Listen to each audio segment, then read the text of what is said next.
I'm sure a lot of you know who Chef Mehta is, but I would like to quickly give an introduction so that people that are not familiar can get a little bit of a picture of who he is.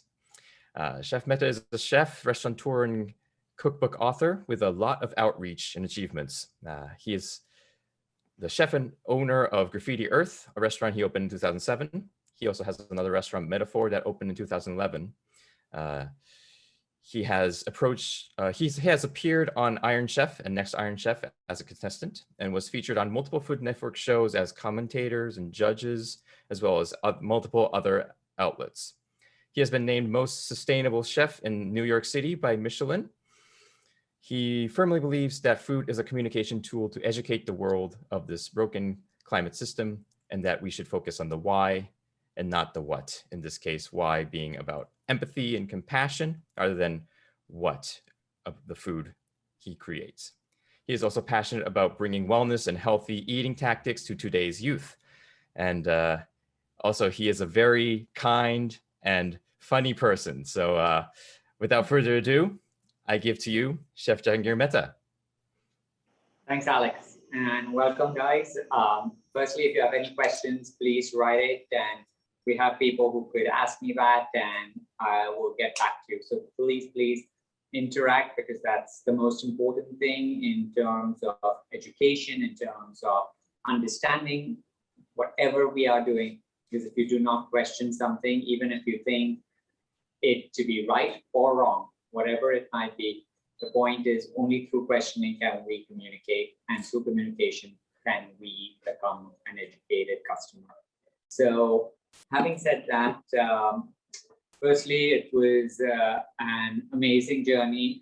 Today, I only get to present 4, but I got over 70 items, ingredients, and products from Japan. And it was just very interesting to almost take them, manipulate them in a very different format, in a format which speaks to me more in terms of eclectic food, in terms of using a little heavy on spices, or going more towards the angle of pastry when it didn't have that product, wouldn't be a product that would be almost pushed into that bracket. So that's how I have tried to basically come up with these few dishes, as well as how I could educate a customer to think more differently than always thinking of something to be just a certain way of how it's had, or how mushrooms could almost give a much better umami to you through different mediums. And having said that, we're going to first start off with one of my favorite items, being mushrooms. Now, I do really like mushrooms, especially the shiitake. I think it has an amazing aspect of umami, but one of the most important reasons why I do like it is for the reason of it being one of the most sustainable food products on the planet. It takes way less water than any other vegetable, and definitely compared to meat. And with the aspect of how we are using our resources is very important in this day and age. So having said that, the first thing I always tell people, even at the restaurant, is take a moment, breathe. Because only through right breathing will you really understand the aspect of food. So as you have these beautiful shiitake, take them very close to you, rub them, smell it, close your eyes, and get that aspect into your body. Because when you do that, you will get a much better aspect of food. And that is how you will be able to cook better, because you will be able to understand the relationship of that product when you hold it in your hands, when you really smell that, take a moment versus just going from one thing to another. So after having done that, what we're going to do today is we are going to work with this beautiful Seimen. But here, what I've done is I'm taking Seimen as the backseater to the mushrooms. Now, with these dried mushrooms, what is great is all you need to do is rehydrate them in water. Now, good thing about mushrooms is it has tons of vitamin D. Our bodies do not consume enough vitamin D. It doesn't matter even if you are a person who plays a lot of sports, we are still not getting enough vitamin D. And mushrooms are one of the only food items which has vitamin D. So that's also a reason which makes it just a great product to consume for your body and for your own being. And with dried mushrooms, basically you will get close to 12 to 14% more vitamin D. So dehydrated mushrooms, I mean. So this would be a great product for people who are not getting in that amount of vitamin D in your body. So that's a good thing. So again, all I would do is once these are soaked, this is how it will become. It will be much softer, all right? And you will see the smell is way different.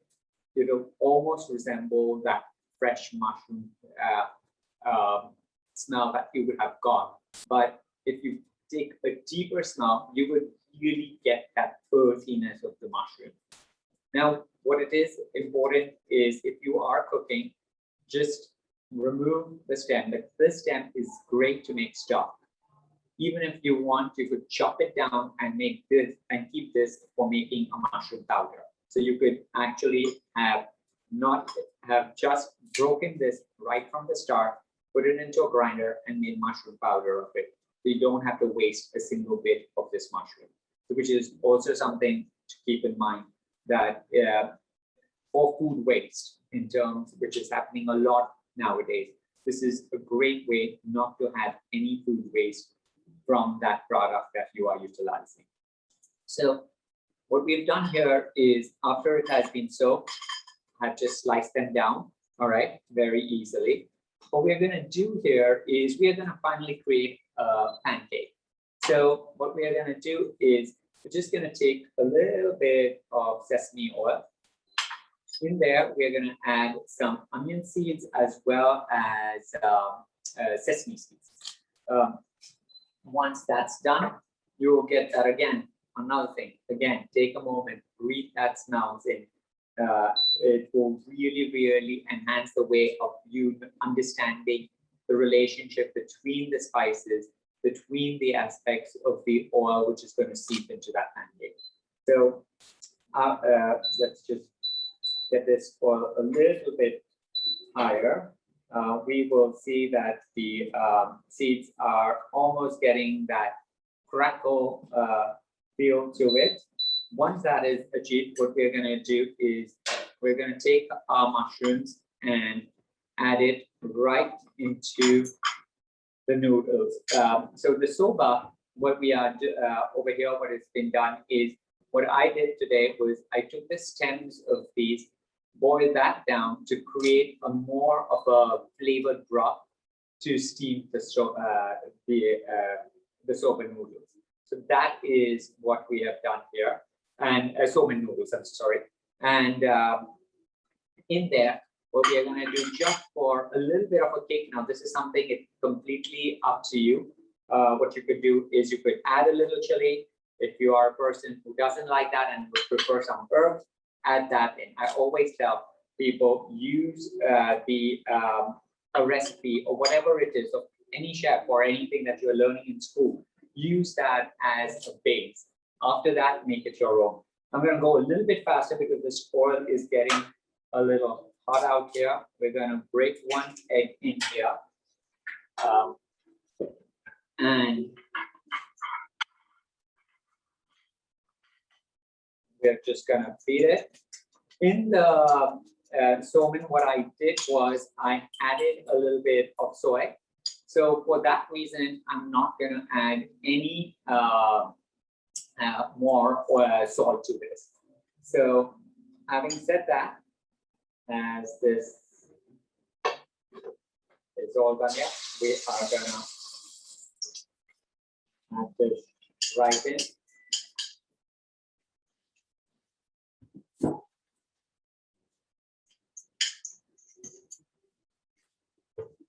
And what we'll do is we will just cover it up so it steams well.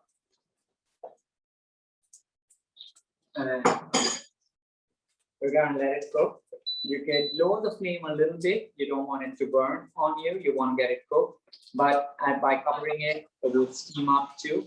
So it will also be a great thing. So we're going to get that going, and it should not take more than a minute or two. Now, another thing about the shiitake, which I met Bussan, the owner, and what he was telling us about the process in which they go about doing it is very different in terms of how they are being much more sustainable to the soil, much more sustainable in the way they are packaging, all of that. And those things also make a very big difference in the whole scheme of things. So having said that, we are gonna just give it another flip. And at this point, once it's done, we're gonna just plate it down here. So it would be something very similar to this pancake, which we made a few seconds earlier on, where we have basically let this pancake come together through the starch from the salmon as well as the egg, and that umami, which will be a very enhancing product to this dish. So having said that, this is pretty much what we are going to do with this. We're going to move on to the next. And here, what we are going to showcase to you, let's get this out. And it's right here. So we will, if you all have any other questions regarding this dish, please write. I don't know if someone will let me know if there are any questions coming in. Alex, you let me know too. Yes, if you have any questions, write it in the chat and I will pick them up and ask Chef Mehta as soon as the questions come in, when he's at a good point to stop and answer questions. Sure. At any point, Alex, if they wish to ask, it's not a problem. You can stop me at any point. So this was a very easy dish, something that, again, if you have people coming over, the prep is really done very much in advance. And then it's just pushing it out. One omelet after the other, one pancake after the other, call it whatever you want. Call it, take it as a piece of a base to a dish. It could work in many, many ways. So this was one of the dishes that we have worked on creating. Let's just move this down a little bit here for a second, and then we'll get everything closer to us.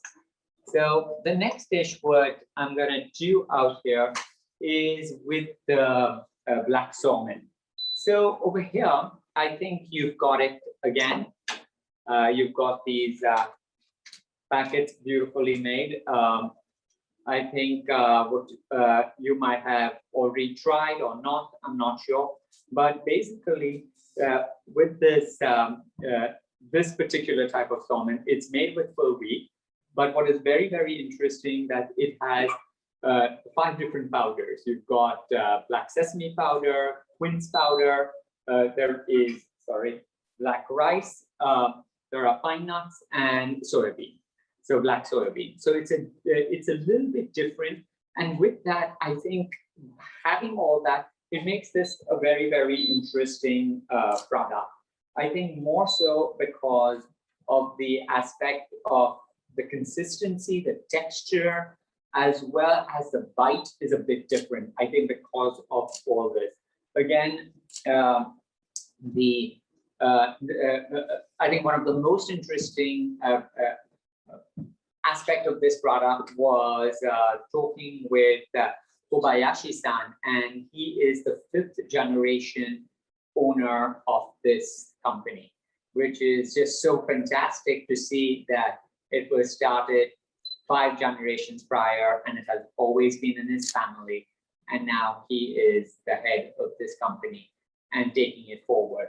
So I think sometimes stories like this do make a huge difference to the product. I think it just suddenly makes that same product speak to you better. It makes it more personal when you hear a story like this. coming from a generational type of family, I think it just is a fantastic deal. So again, same thing. Smell it. You were able to know that the aspect of the wheat, you were able to get that little bit of those I would say a little bit of that earthiness comes through, I think, and that is more so from that from the powders that I mentioned, with the soy, with the pine nuts, all of that. And what is very interesting that because they use pine nuts, it almost gave me that fascination of pasta, like I mean, we're so used to having pine nuts over. So it was very, very interesting there. And because of that, I just thought of making this into something, taking this dish into a very different arena and making it as a dessert. So what we're doing is we're boiling water here. This is a very traditional dish made by Persians, and I'm Persian by race. And this is a very traditional dish which is made more so as good luck. And if you didn't know, we just celebrated our Persian New Year on the 21st. That's the first day of spring, and that's what we call our New Year.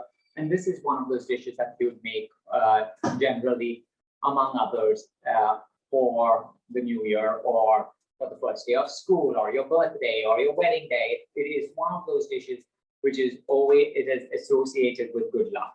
So it's boil some water, we're adding some sugar to it.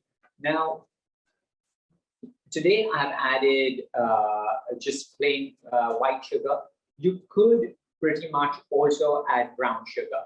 And some people prefer not to add sugar, and you would add honey. But the honey you would add at the very end. So it's made in different formats, and I think it's just such an old culture that I think the recipes have been modified by families. And here we are going to go ahead and do it with just water and sugar. We're adding the salmon in here.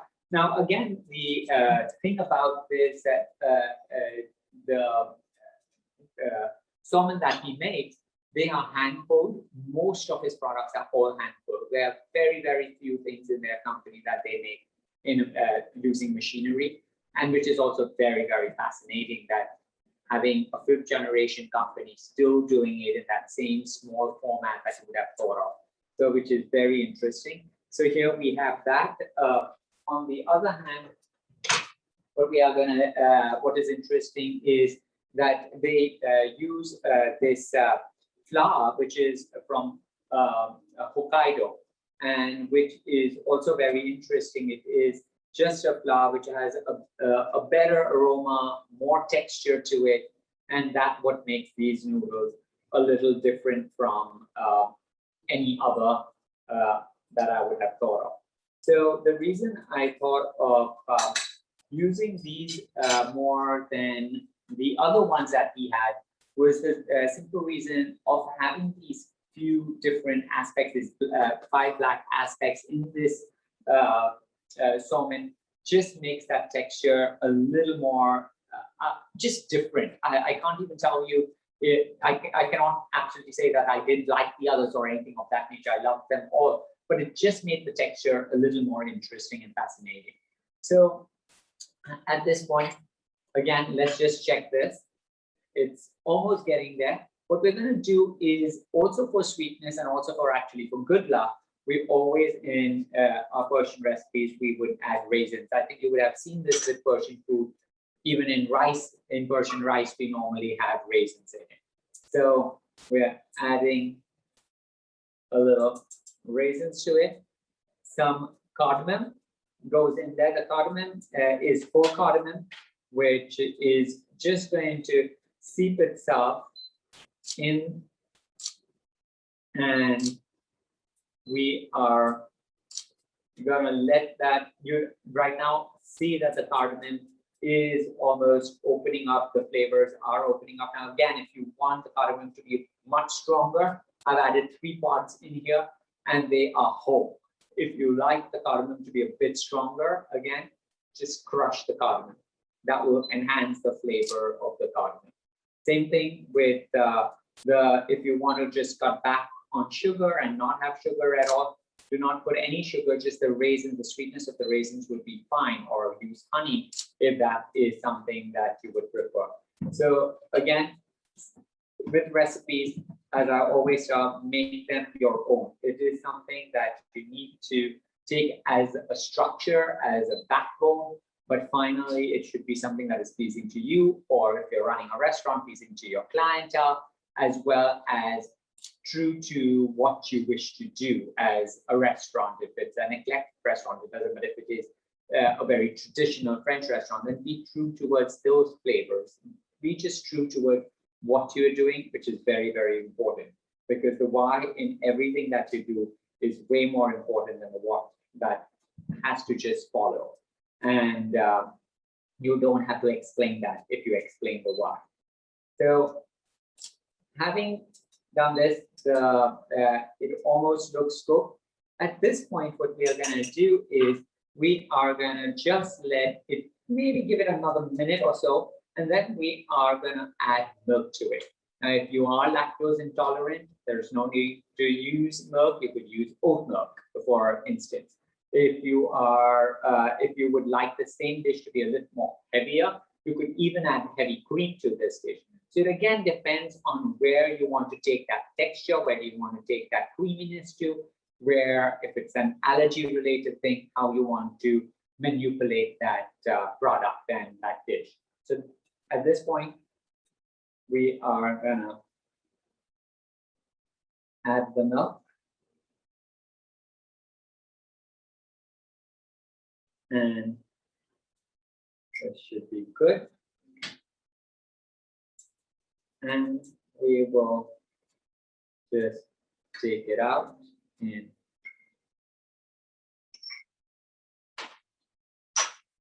maybe another 30 seconds.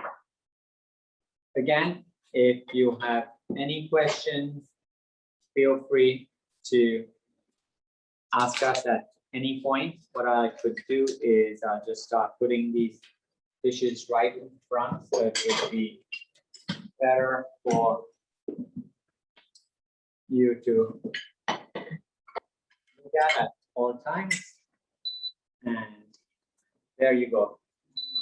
Just wanted to thicken up a little bit. And this is a dish which is normally had in the mornings, almost like you could use it as a breakfast cereal, or you could eat it cold if you prefer. If you don't like it warm, that's fine too. But just remember, it will give you love. And that's the most important, I think, in life. So here we go.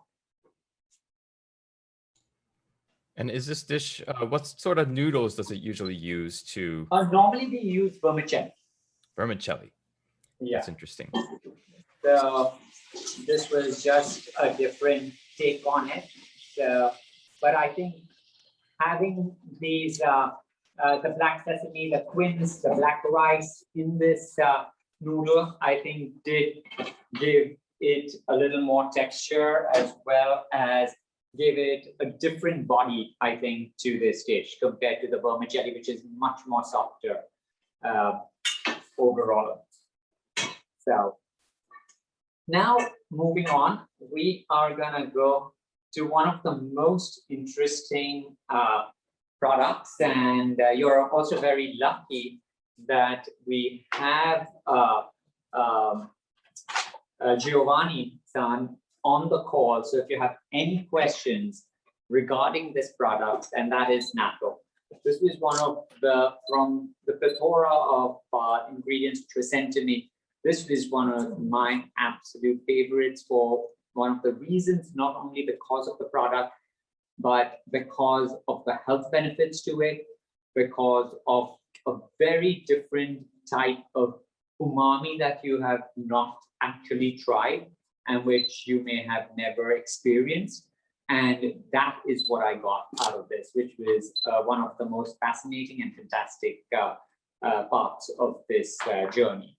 So when you open this, if you just open your box up again, when you smell, I think one of the first smells that would come is a hint of peanut, a little bit of that mushroom coming through, that umami-ness.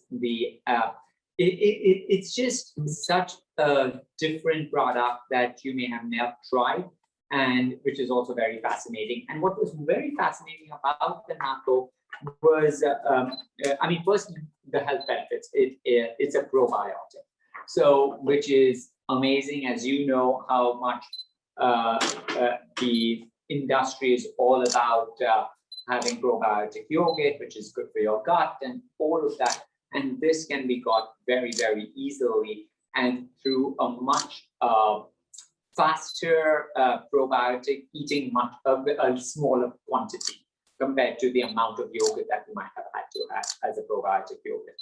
So, and probiotics help the immune system, which is amazing. That is, again, the aspect of the health benefits coming through. Sorry, just give me a moment. We're going to start this off again. Let me just start the stove so it gets starts getting heated up. Of course, when you have the immune system good, your digestion improves. It is just almost take it as an aspect of a medicine, almost like a vitamin medicine, not as anything else, for your day-to-day behavior, to just do better for your gut. And when you have probiotics, one thing which is also very important is it helps digest heavier products. Like if you are a meat eater, it will help digest that meat much better. I mean, try and avoid red meat. That's one thing which I think, which is something I absolutely promote. And not only do I promote it, also because of the aspect of sustainability. On an average, 1 pound of meat, you need about 500 to 700 gallons of water to put 1 pound of meat on the table in America, which is a ridiculous amount of water consumption. So having said that, again, with the carbon emissions of beef, all of those together, let's avoid that. But let's not get into that today. Let's stick to where we are and let's get back to the natto. Now, they have 2 products, all right? They have one which over here on your packets, it will say reduced aroma and viscosity. So they have one which doesn't have the reduced viscosity. It is the real deal. Now with the real deal, it did change a little more of the flavor profile. Now, if you start liking the flavor profile, which I did, it doesn't bother me at all. But I think as an introduction to your palate, the reduced one would be a great way to go to the next step.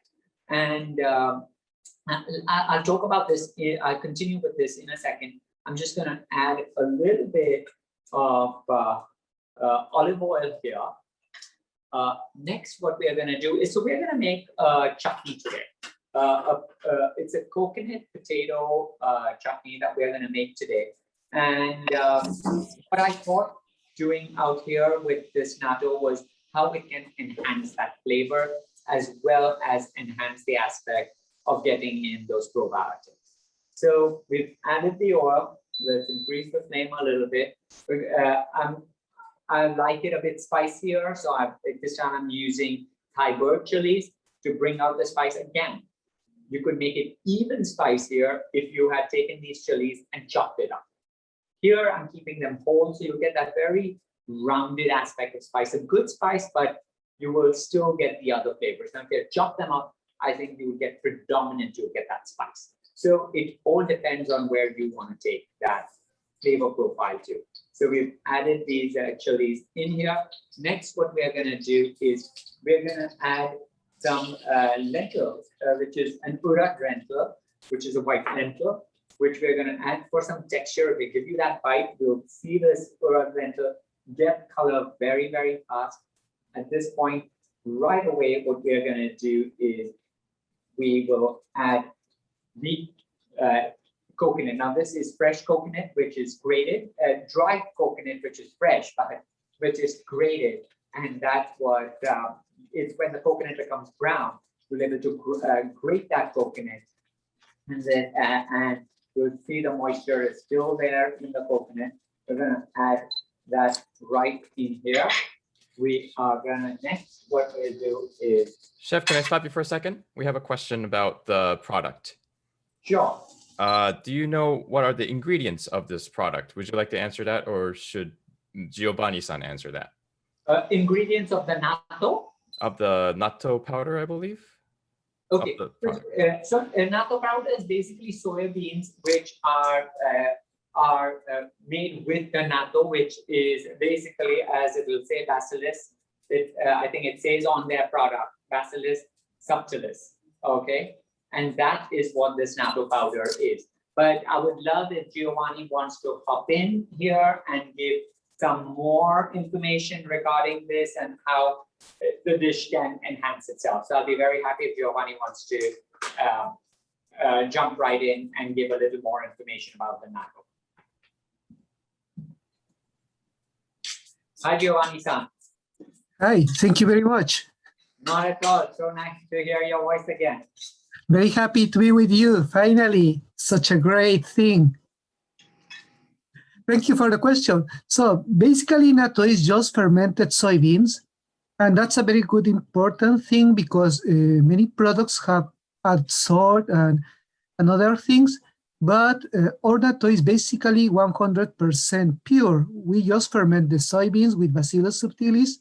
And after that, we freeze dry the product for increasing the bacteria amount. This is one difference between the powder and raw natto. The powder has 320 times more natto bacteria, so it's a very potent probiotic.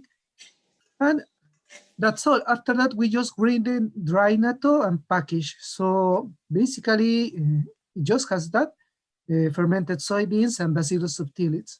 That's all. Thank you. Thank you very much.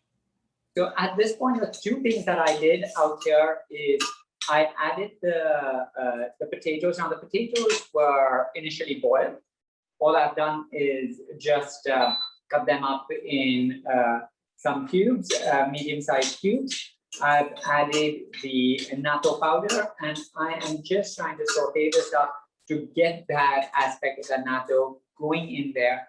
And one thing that I did notice with natto was when you add a little more lime, the flavors of whatever you're cooking, a lime, lemon, any acid, I found when I was playing with it, I found that that same product, so say if you were making something spicy, you could get the spice even more. If you were trying to get something which was more sour, the sourness came out more. It just was really, really fascinating. With just a little more acid to a dish, the flavors are much more pronounced. And that was in my experimentation with this powder. And it was a very fascinating experiment that I could manage getting myself doing. And so at this point, again, we are just gonna take this out.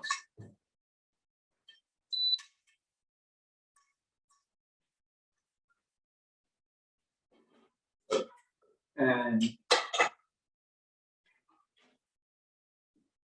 so we've got the natto covered here. And again, I feel from the products that you've got, this was something which was a learning experience, which will be a learning experience for you, which would be a palate and experience for you, because it is a flavor that most of us Americans are not used to it.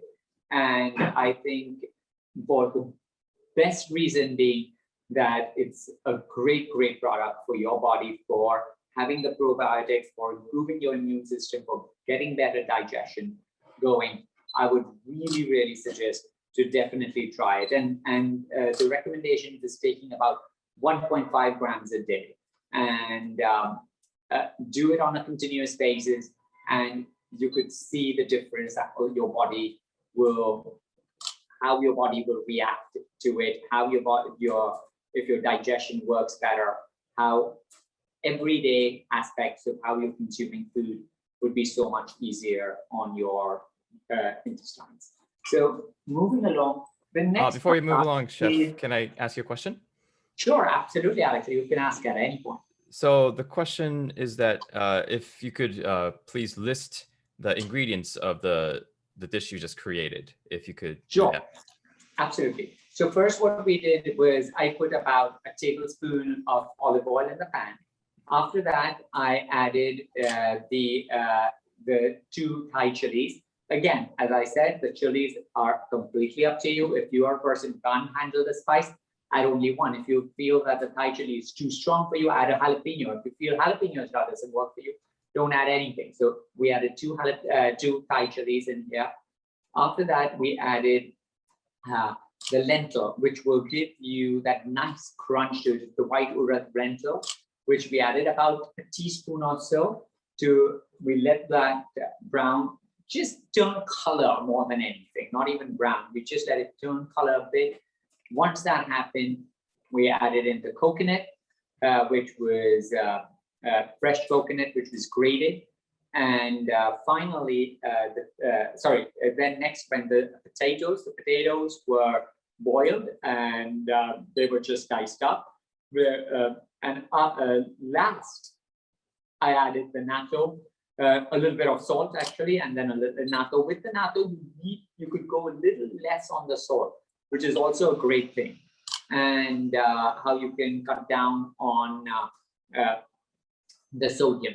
So that is what we added, and this is like a potato chutney that you could use alongside fish. You could use it alongside another vegetable if you like, or with a flat bread.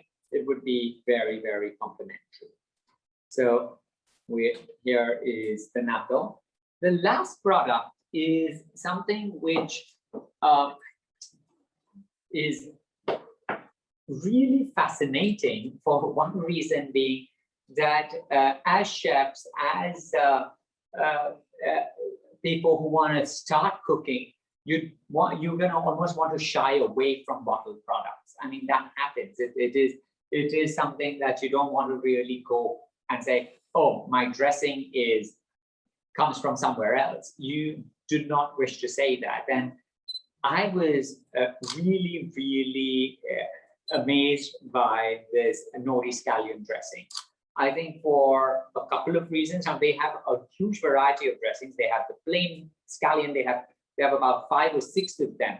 But particularly this one was so different, I think, with the aspect of the nori being in with the scallions. Now, again, this company is a company which it's a family-run company where they grow their own scallions. I think that makes another difference. They're grown on their property where the factory makes these dressings. And on an average, it takes about 80 to 180 days in the summer to about 120 days later on in the year to get the whole crop of scallions. And then they use that to make these different dressings.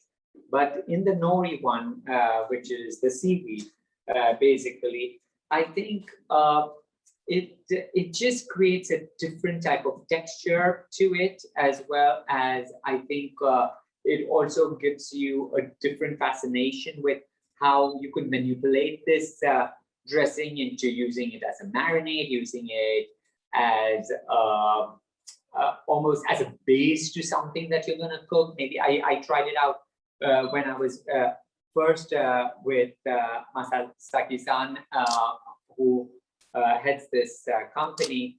And it was, I think we made it with coconut, which was it gave it a very nice, the rounded aspects of coconut just got enhanced with that nori scallion. So it was just a very different product, which I did assume would be coming in a bottle. I'm not a person who is so fascinated. I think one of the remarks that I gave to them is I think this is a product which is going to be a detrimental product, because I said it's a fantastic product, but chefs will not be wanting to buy it because of the only reason that they are not proud to say they bought a store-bought dressing. I said that is how I would see the negativity of your product more than about it, and which is a very sad thing when you create something so great. You want people to buy it everywhere, right, from the home cook and the cooks and chefs and everyone. But I just felt that maybe they might not be able to sell this as much in restaurants. This is my field. But maybe there are other types of restaurants who may need something like that, or fast, or like universities and larger corporations where they just need to keep some things ready. There it could be a great product to have. So what I did here for this one was just, I took kale. Again, this beautiful kale comes from Farmer Lee Jones at the Chef's Garden. And I just made kale chips. So what I did was, all I did was take the dressing, instead of normally putting olive oil on this and salt, pepper, or chili flakes, which I use this time. And it just simply goes on a silpat, just like this. Put it into the oven, which is about 300 degrees for about 20 minutes. And if you need it a little longer, depending, and you'll get these beautiful kale chips. And what was interesting, I think, with that seaweed in there, I think it just gave a very different feel to what I've normally eaten kale chips with. And I thought this was fantastic for something like that. So again, there are no preservatives used.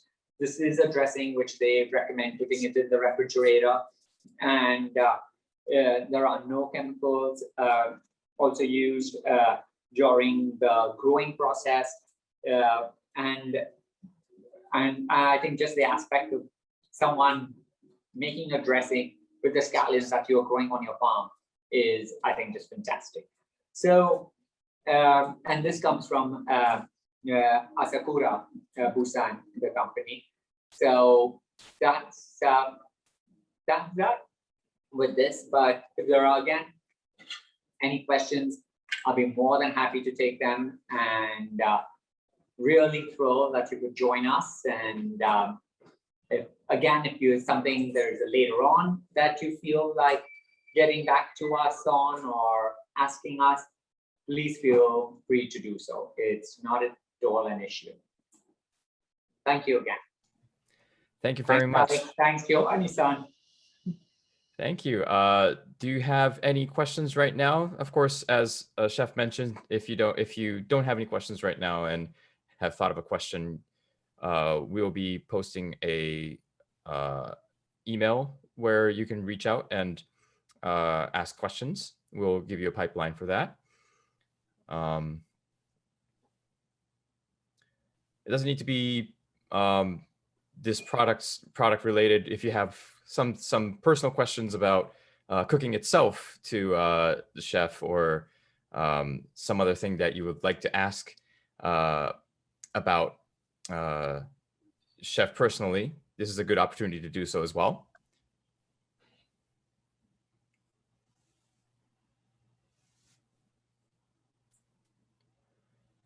One question is, how did you get the crepe so fluffy? The pancake? Pancake, yes.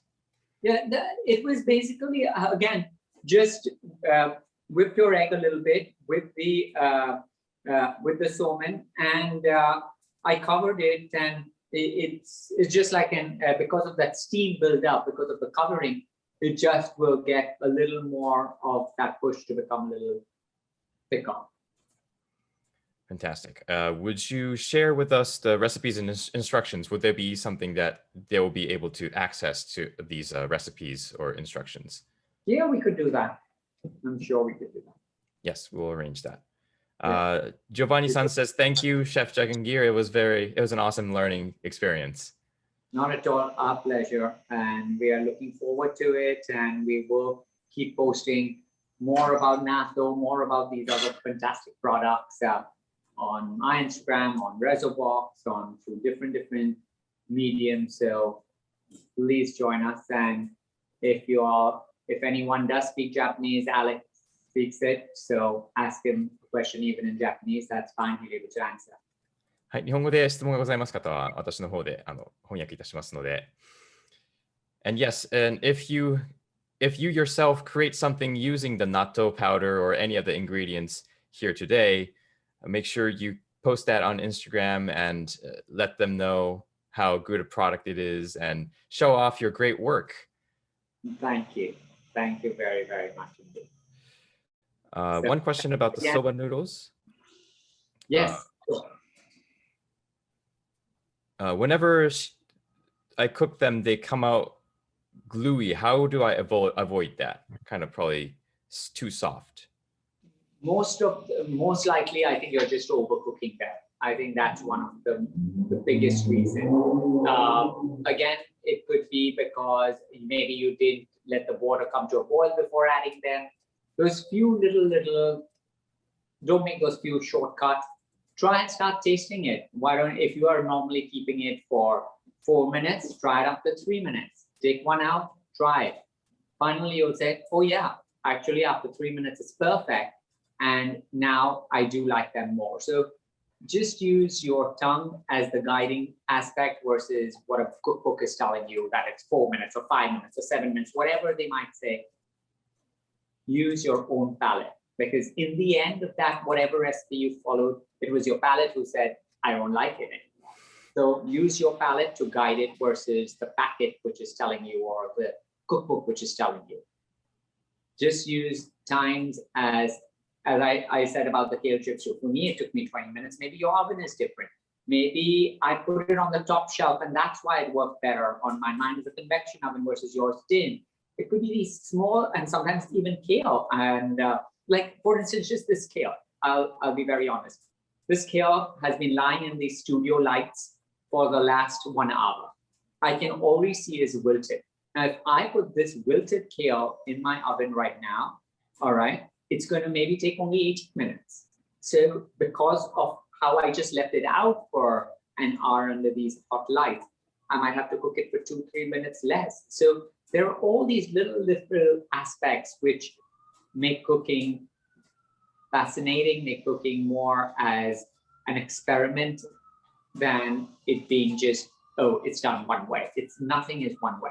It's always a matter of looking at food differently, checking food out, seeing it as a medium of what your palate actually loves. Fantastic advice.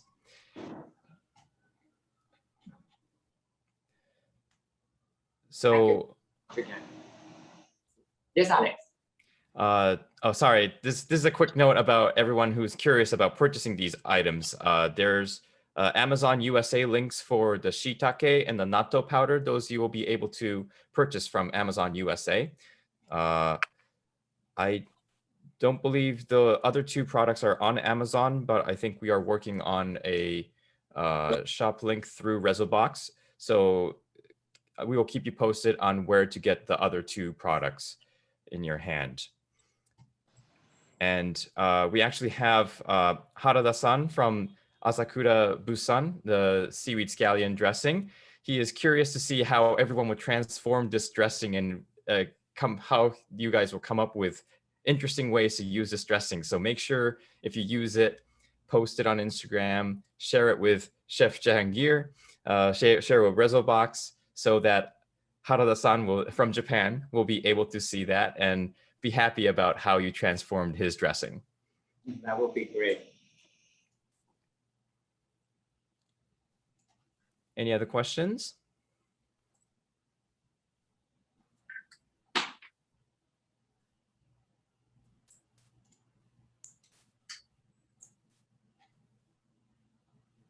We actually do have a website link for the Seimen that we used today. You should be able to purchase that through RESOBOX. The link is in the chat.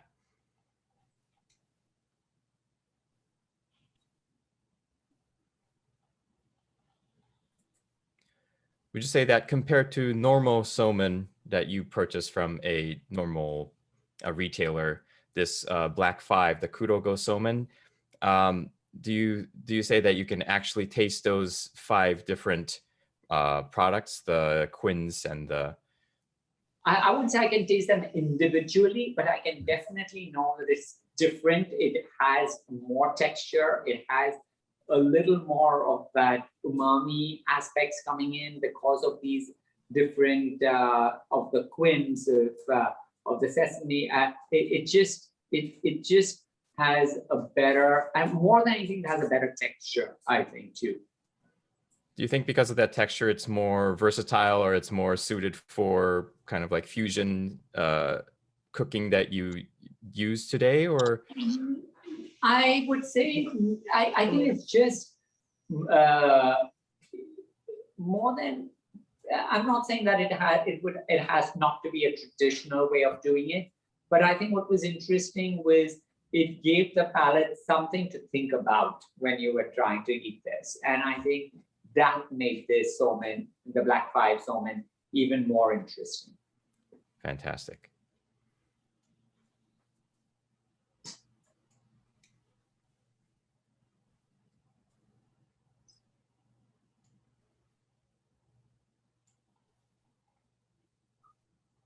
Anyone else, Alex?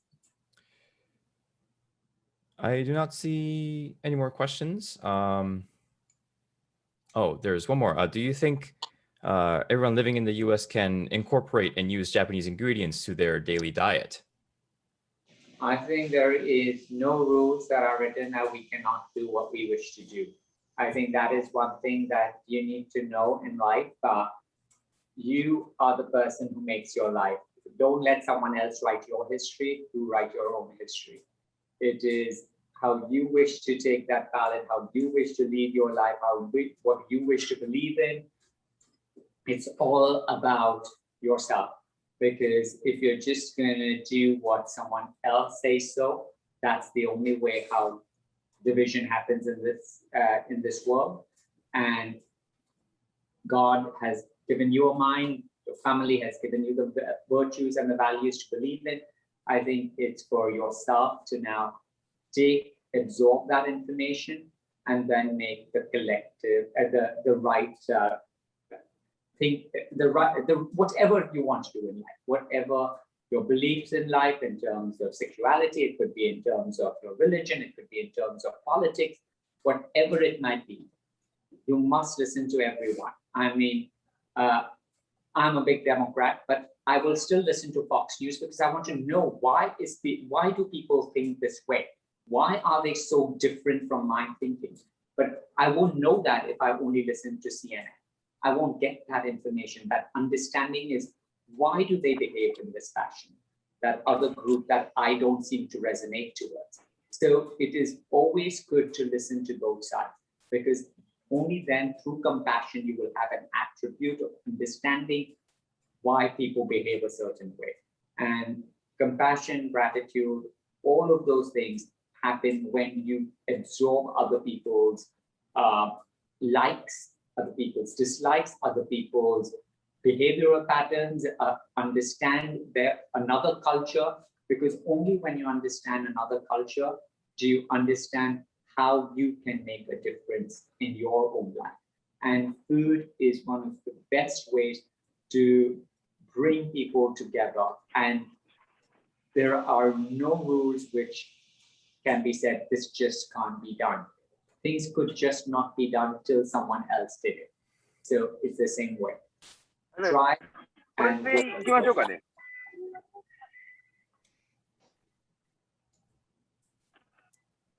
I'm sorry, did someone say something or did you say something? No, Sugimoto-san. Someone has turned on their mic. I don't know if they have a question or.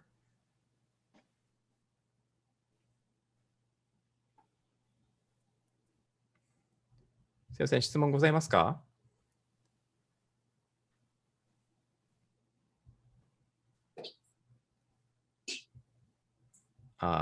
Sorry, I don't know if they just accidentally turned their mic on, but I'm sorry, you were making a fantastic point. If you could you can continue if you would like to finish your point. No, I think that was it. So as I said, write your own story. Don't let anyone else write it for you. That's fantastic. And I believe, I guess food is a very good way to express that or experiment with that as well. Absolutely.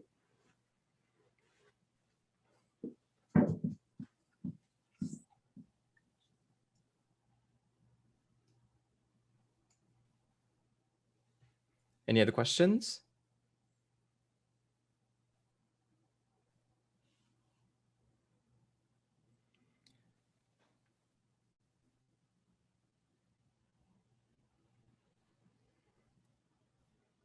May I ask you a question? Absolutely, Alex. Do you have, what kind of inspired you to get into creating food or going into this world of cuisine? For me, even today, it doesn't matter to me if it's food or if it is making hats or if it is designing a room. I think what I always wanted to do was I want to do something creative with my hands, with my mind, with my imagination to get happiness with humans. So even today, it won't matter to me if I had to design rooms, because that could give happiness. I can understand the philosophy of that human, understand where that human is coming from, what they are looking for, and how I can create it to give them that personalization, that aspect of happiness through a medium that comes through my hands, my brains, my imagination. And so food just is one medium. I don't see it. I designed all the restaurants myself. I paint. For me, it's just one medium that just fell into it where I made a living. I don't see myself constrained to just one way of functioning. I guess that's a very, very great point. You should never like narrow your possibilities down. You should definitely pursue whatever makes you happy and what feels right for you. That's right. And you all are young. You all can do it even better. Thank you very much for the inspiring words. That's very, very encouraging. Thanks. Harada-san has a question for you. What kind of image do you have for Japanese ingredients? I think a very high image. I think this is one thing. I think it's right from anything. Like, I mean, just look at this. We are known for macaroni and cheese, but does our macaroni come so beautifully packaged? It doesn't.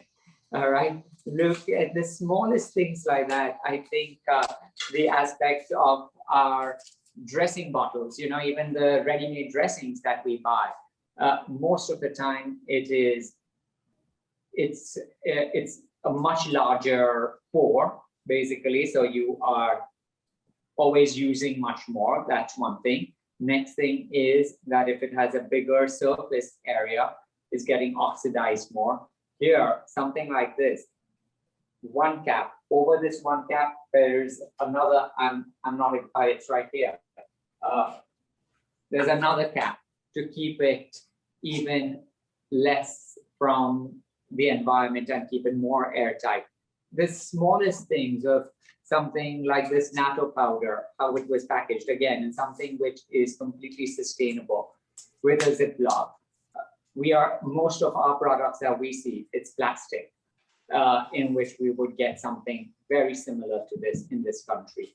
So it's a small attention to detail items, I think, from the packaging to finally to the making, right from how this gentleman didn't say, oh, let me make scallion dressing by just getting any scallions would grow in Japan. It's the same scallions that grow on their farm. It's how they have managed really. So showcasing that aspect of history, showcasing that 5 generation aspect with the Seimen. It just, there is the stories that build up and which you can talk about is so fascinating and so amazing. And I think those things, not every culture can manage getting to you. And I think when you have a story, you have a better way of understanding a product, a more compassionate aspect of really getting to know that ingredient. And I think when you have that, it assimilates into a cuisine or assimilates into a different culture much better, I feel.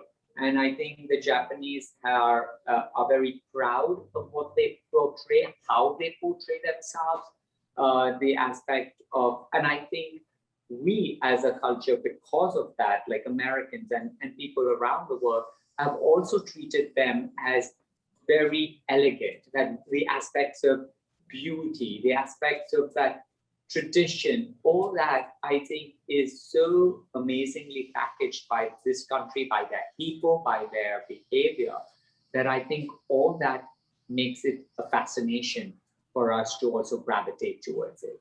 And so I feel that the aspect of transitioning would be much, which I think it's more a fascination on our side than their aspects of trying to promote it. I think we are here to just absorb it and make the most of it. 原田さん、簡単に訳しますと、シェフがおっしゃったのは、日本の食材はとても考えられて作られているというのがとても素晴らしいと。そうめんはちゃんと束になって送られてきますし、ドレッシングの方もキャップが2つあって、ドレッシングが面する面積が少なく、参加しづらいように考えられていて、とても日本の食材というものは考えられて作られているんだなということをっていうのが印象ですねとおっしゃっております。また、そういう意味ではこちらのアメリカ人はやはりこういう日本の食材の作り方や観点にとても関心して、まあそれはとてもいいことなのかなという印象を持っていますとおっしゃっております。Thank you so much. 早田さん、ありがとうございます。Thank you. ありがとうございます。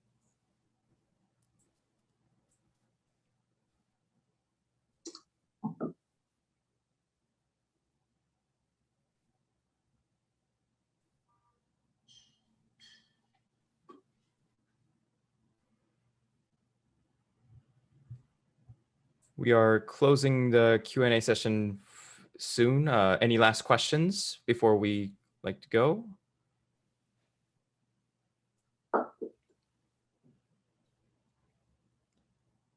And Giovanni-san says, it is said that Japanese people are bad at promoting their products because they don't like to show off. But thank you, Mr. Thank you to Jehangir for explaining about Japanese products in such a detailed way. That definitely it helps that someone does understand the perspective and promotes that and saying that Japanese products are good products and it's good to have someone like you promoting them.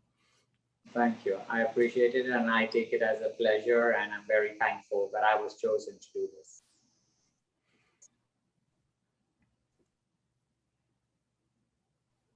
I think there will be for joining us. Yes, thank you again for joining us. I think that will be a good point to wrap up. As it was posted in the chat above, I believe. There are links for purchasing these items if you like to use them yourself. Big thank you to Mr. Jehangir Mehta. Thank you very much for joining us. It was an honor and pleasure to have you here. And of course, thank you for the producers, the creators of these products to be in the chat to answer these questions and ask questions as well. And thank you very much for all of you to joining us. We will be, if you have any questions, you can email us at info@resobox.com. That link will probably be posted in the chat box. There you can ask questions, you can connect with the products and the people that made these products. So please don't hesitate to contact us. And other than that, thank you very much for participating. And I hope you guys have a wonderful night. Any closing remarks, Mr. Mehta? Not at all, but again, Arigatou gozaimasu. Thank you very much and have a good night.